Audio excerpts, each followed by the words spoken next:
दिवाळीतला सर्वात सोपा फराळाचा पदार्थ म्हटलं तर सर्वांनाच पहिला आठवतो चिवडा. सर्वांनाच आवडतो. लहान मुलांपासून मोठे केव्हाही खाऊ शकतात. रेसिपी जरी साधी आणि सोपी असली तरी यामध्ये काही छोट्या छोट्या चुका होतात, ज्यामुळे हा चिवडा लवकर नरम पडू शकतो किंवा जेव्हा हा चिवडा संपत येतो तेव्हा डब्याच्या तळाशी संपूर्ण मसाला शिल्लक राहतो. आणि त्यातल्या त्यात बऱ्याचदा हा चिवडा बनवण्याकरता बरेच जण बाहेरून चिवड्याचा मसाला आणतात.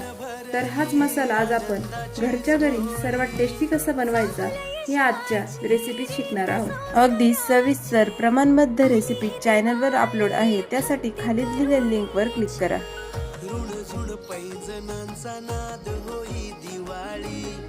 तुझ्या माझ्या प्रेमाचा संवाद होई दिवाळी.